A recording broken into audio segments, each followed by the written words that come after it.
ખેડા જિલ્લામાં આવેલા નડિયાદમાં ધારાસભ્ય પંકજ દેસાઈએ સ્વચ્છતા બાબતે પોતાની પ્રતિક્રિયા આપી છે। તેઓ કહ્યું છે કે સ્વચ્છતા અભિયાન અંતર્ગત ડોર ટુ ડોર કલેક્શન શરૂ કરવામાં આવ્યું છે। હવે પ્રજાએ જાગૃત થવું પડશે। ઘરની બહાર આમ તેમ કચરો ન નાખવો, સવારે મહાનગરપાલિકાની કચરાની ગાડી આવે તેમાં આપો। જે રીતે આપ આપણું ઘર, ઓફિસ, દુકાન ચોખ્ખું રાખો, તેમ નડિયાદ શહેર આપણું ઘર છે। આવો આપણે સાથે મળીને આપણા શહેર, આપણા ગામને સ્વચ્છ બનાવીએ। તેમજ શહેરી વિકાસને ફ્લાયઓવર બ્રિજ બાબતે રજૂઆત કરી હતી। असंख्य दबाणों पर एना माटे कोई पगला लेवामां आवशे? स्वच्छता माटे आपणे अभियान चलाव्युं। हवे प्रजाए आना माटे आगळ आववुं पड़शे अने स्वच्छता माटे प्रजाए आगळ रही अने जे बहार हजू कचरो नाखे छे ए बंध तो करवो ज पड़शे। बाकी जे सिस्टम सुधारवानी छे म्युनिसिपालिटीनी होय के गमे ते डोर टू डोर कचरो उघरावવાની होय तो ये जे टेन्डरिंग सिस्टम है कमिश्नर श्रीए फरीथी लगभग एना टेन्डरो थई गया है अने ए टूंक समयनी अंदर ए पण शरू थई जशे के डोर टू डोर कचरो लेवा दरेक घरे जाय एवी सिस्टम जे करवानी छे करशे। पण एटलीस्ट प्रजा सहकार आपे ए खूब जरूरी बाबत छे।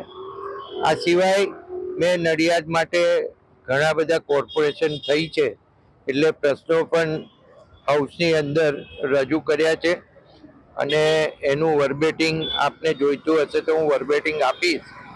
એમાં મેં મુખ્યત્વે એવું કહ્યું છે કે નગરપાલિકામાંથી મહાનગરપાલિકા થઈ અને એના કારણે લોકો ઉપર ટેક્સનું ભારણ ના પડે એટલે 5 વર્ષ સુધી સરકાર જે ટેક્સ આવે છે અને ટેક્સ કલેક્શન પછી જે પૈસા આપવાના થાય ચાહે એ મેન્ટેનન્સના હોય, કોઈનું પેન્શન ચૂકવવાનું હોય કે પગાર હોય, એના તમામ ખર્ચાઓ જે છે એ ખર્ચાઓની સામે આવક જાવકના હિસાબની સામે જે ખૂટતી રકમ હોય એ ખૂટતી રકમ સરકાર કોઈ ગ્રાન્ટ દ્વારા નડિયાદને આપે એવું કરવા માટે મેં રજૂઆત કરી છે અને લગભગ મારું સૂચન આવકાર્ય ગણ્યું છે એટલે આવનારા દિવસોની અંદર એના માટેની સરકાર વ્યવસ્થા કરવાની। એની સાથે સાથે મેં બીજી એક રજૂઆત મારા શહેરી વિકાસ વિભાગના મારી માગણીઓના પ્રવચન ઉપર પણ મેં કરી છે। એની અંદર મેં જે વાય જંકશનનો જે આખો રેલવે ઓવરબ્રિજ પૂર્વ પશ્ચિમને જોડતો બનવાનો છે એ રેલવે ઓવરબ્રિજને સંતરામ આખો સંતરામ કવર કરી અને છેક વાણિયાવર ભારત સર્કલ સુધી એને ફ્લાયઓવર લઈ આવવા માટે મેં 80 કરોડ રૂપિયાની રજૂઆત કરી છે।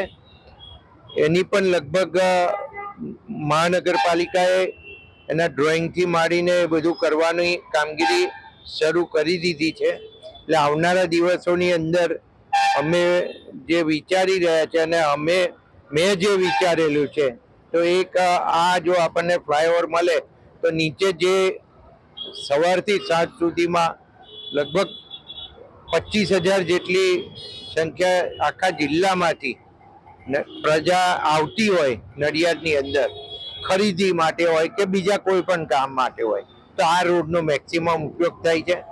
તો નીચે રોડ કન્જસ્ટેડ છે, હવે પહોળો થઈ શકે એમ નથી તો ઉપર ફ્લાયઓવર થવાથી રાહત થાય અને ડાયરેક્ટ ટ્રાફિક બહારનો બહાર નીકળી જાય એવી વ્યવસ્થા થાય એવું કરવા માટેનું પણ આયોજન આપણે કર્યું છે।